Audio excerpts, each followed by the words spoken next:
I'm Marci, Madary, and I'm happy to share this reflection with you. A covenant psalm. Wherever you go, I will go. I will love and serve beside you, and together we will go with God. Blessed be God who helps us transcend into what must be said and what must be heard in the spirit-charged intensity of a changing world rooted in tradition and hope. Wherever you stay, I will stay. Content and sure around you, your hopes will be the source of my hope, and together we will hope in God. Blessed be God who unites two streams to form one active current together, enriching the lives of all on whom our fullness overflows. Wherever you are, I will be, loving and serving beside you, respecting and living within our differences, uniting and serving within our sameness. Your dreams will be my energy, and our future will be with God. Blessed be God who sinks deep roots in us as the new creation of the church, taking the best of what has been for the seeds of what will be. Holy One, wherever you go, we will go. Your love is all-encompassing, and that is enough for us.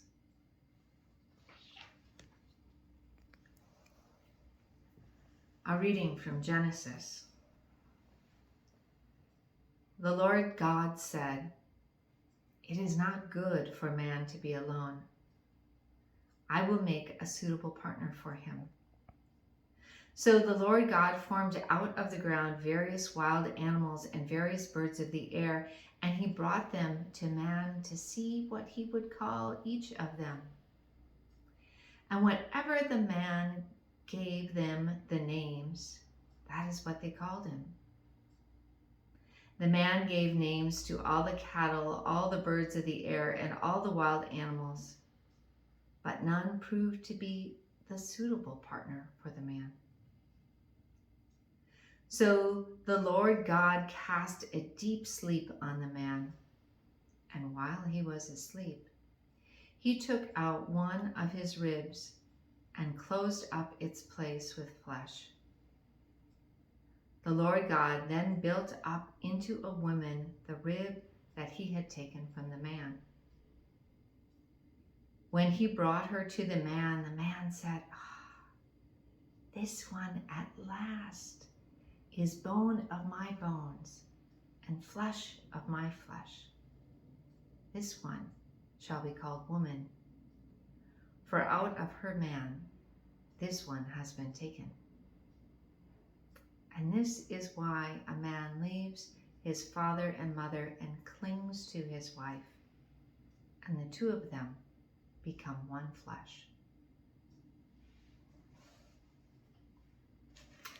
It is not good for us to be alone. We need each other. We are created to be in relationship with one another by a God who desires to be in relationship with us. We are all accustomed to the process of making a friend, whether the first day of kindergarten, our freshman year of college, starting a new job, or moving into a new city.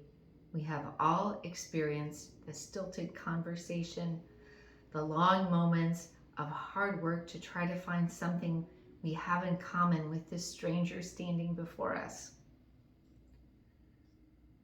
Once we were able, if ever, to find a piece of common ground, we are on the road to the land of friendship. Simply put, friendship is forming a relationship by spending time and having conversation with another person with whom we have something in common. Many of our friendships are just that, a relationship based on commonality or occasion, nothing more, nothing less. So let me clarify. I am friends with the people with whom I work. I look forward to seeing them during a break. They make me laugh as we share an unusual experience particular to our employment. I appreciate their gifts and talents. I am friends with the mothers of my children's friends. We would talk as we dropped off or pick up our children from each other's homes. And after years of 10-minute conversations, we got to know each other quite well. On a good day, I might see them at a grocery store or sit beside them at a school event. I am friends with people with whom I go to church. Every Sunday, we smile and greet each other. Occasionally after church, we chit-chat about the day's events or exchange a hug.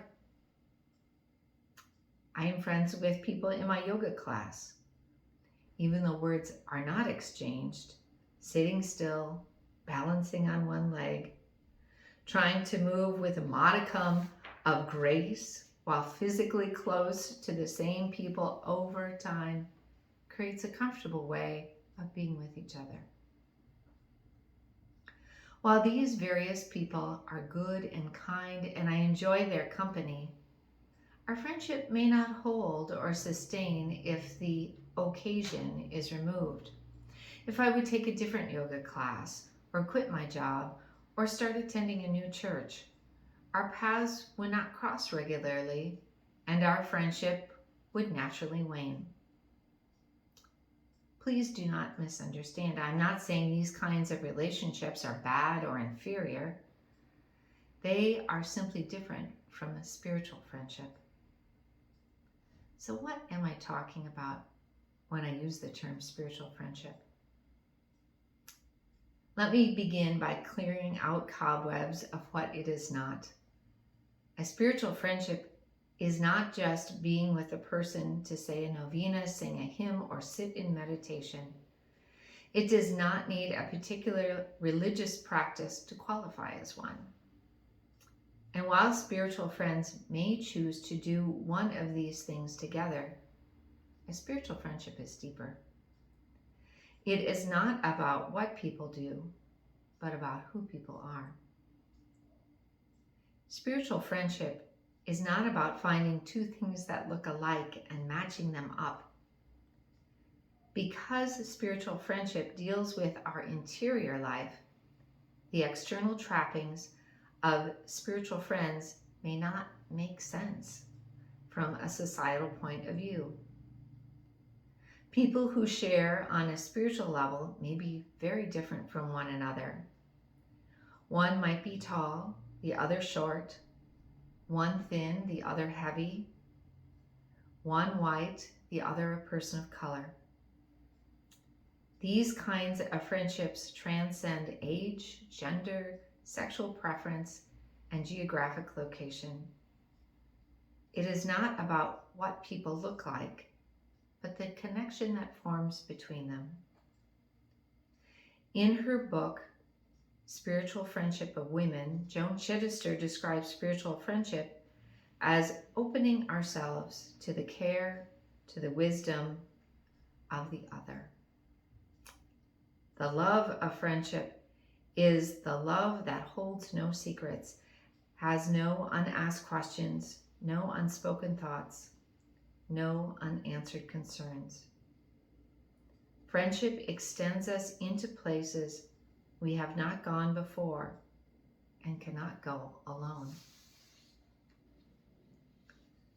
Personally, I like to think of spiritual friendship as musical notes. We can randomly press two keys on a piano at the same time with varying outcomes. Some are pleasant, others are not. We might just find two that work especially well together. Their pitch and resonance blend to create a sound that is both harmonious and satisfying to the soul. That is spiritual friendship. A relationship that touches our core, a connection that defies space and time, a mutual and intimate understanding of another person, of all that is said and all that is unsaid. This kind of heart relationship is what God invites us into. The kind of relationship that God hopes we can find with others. As we all know, this is one of the very painful elements of the recent pandemic: separation and isolation. We are created to be with one another. It is not good for us to be alone.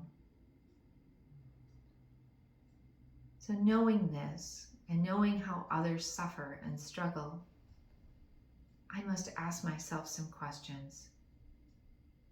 How do I reach beyond myself and the routines of my life to connect with others? How do I let go of external trappings to truly see the person in front of me? How do I share the joy that I know because of my relationship with God with those who are lonely and isolated? It is not good for us to be alone, and we are not alone. God is ever present with us. With the example of the Trinity, 3 persons in one God, we are able to embrace one another with a spiritual friendship that can span an eternity.